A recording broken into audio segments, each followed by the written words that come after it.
They didn't even put chairs there. Welcome to today's vlog. I know it's like late in the day and I haven't even said welcome.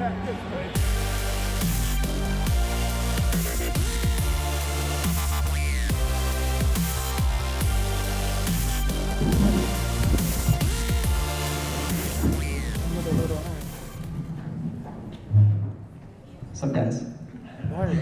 Hey, we're still waiting for Freddy, so we'll get going. Yeah, if anyone has seen him, let us know. He's a guy running around with a gun.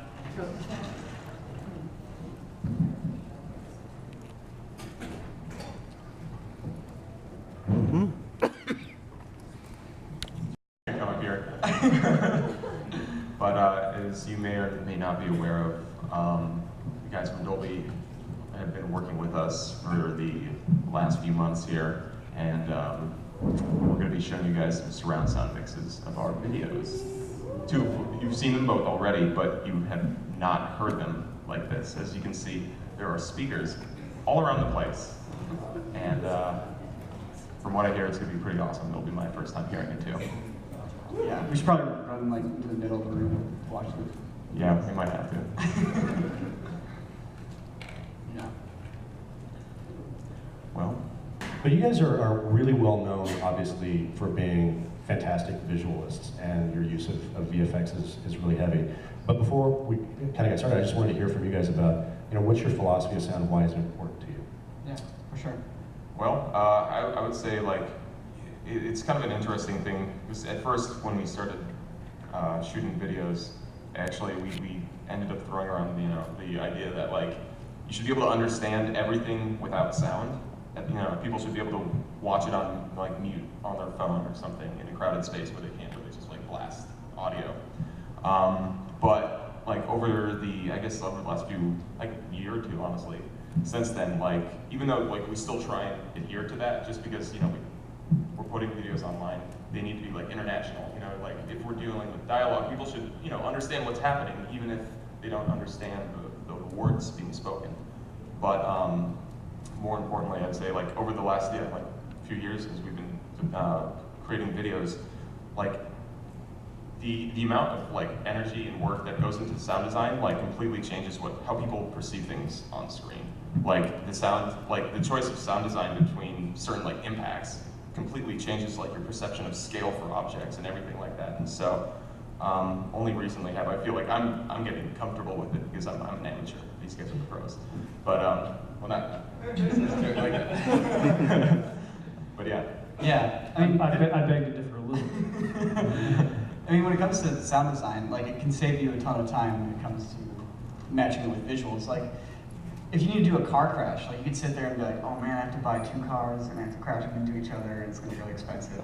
Or you can be saying anything like, oh man, I need to get like some really nice 3D models and figure out how to like do some crazy physics on the computer. Or you can cut to somebody reacting and have a really nice sound effect happen behind them, And then everyone will be like, why didn't they just crash the car?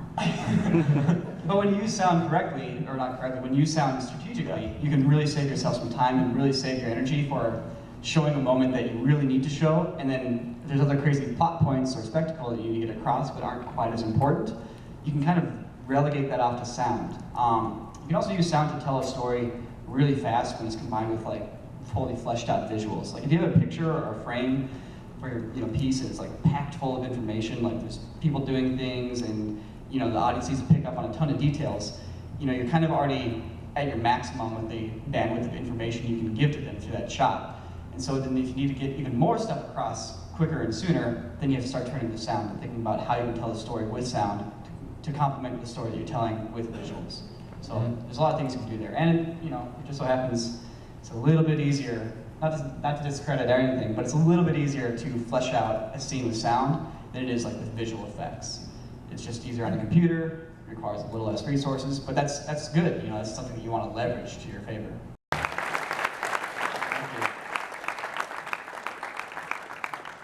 That's pretty intense. That's very intense. I've watched that video 100 times at this point, at least. And does it get more intense every time you watch it, Sam? No, but it just did that. That's the guy. So, That's the guy. Yeah, there we go. Talked All to right. yesterday. Culture is kind of a departure for you guys. VFX. This is not the sort of short film kind of content that you guys normally make. So why this story and why? Because I remember we were talking with you guys about working on a couple of different projects, but then you guys called us up all like this is the one. We want help with this one. Yeah. And why was sound important to this particular film? I mean, the reason, well, we try to do something new with each video. And with this video, we're trying to go cinematic. We're trying to make a piece that would get people's interest, hook people in, that didn't have visual effects all over the place. We tried to make something that's just visually compelling and suspenseful through just pure storytelling. And we were successful to varying degrees. But because we were going for such a, I guess, like a fleshed out dramatic piece, this is something where we really needed the help with sound design. It's one thing when you got crazy explosions going off everywhere, and you can just do explosion sound effects, just drop them in, you're good to go. But with a piece like this, when it's a guy hiding behind the tree, like fiddling with stuff on his rifle, and he's breathing and he's thinking, that's when you really want to flesh it out with some really interesting sound design, because all these little subtle pieces come together and make everything feel hyper real. Exactly. I mean, and also, there's, other than the gunshots, obviously, in the piece are very, they're loud, but there's so much subtlety to everything else in the piece, and dealing with the fact that people are walking around in nature and you want to just get a sense for the lush grass and the animals and everything like that. And those are, very nuanced sounds that, if done improperly, will sound like someone's just dropping in little moose yell sound effects in the background, or it's people will get pulled out if it doesn't sound real. And for things to sound real, it's got to be organic. It's got to be original. You can't just open up your little sound design pack with 12 sound effects in it and pick the best ones. It's a beautiful windy day in Lake Arrowhead and But did that / Yellowstone. So did that wreak havoc with your production? So that's what I was going to say. It's so when wind blows across a microphone, that's what you get. So so I had to go surgically through this dialogue track. And thanks guys.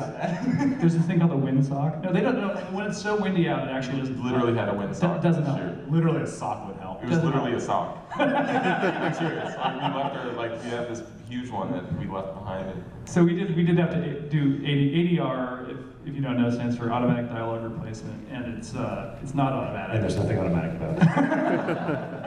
And what's interesting about ADR too is a lot of times it happens all the time, you don't even realize it. And so one thing that we did, what we learned on the first season of VHS, was we had fantasy sequences with armor, but armor in movies is plastic and fake and crappy, and it sounds like so everybody walking around.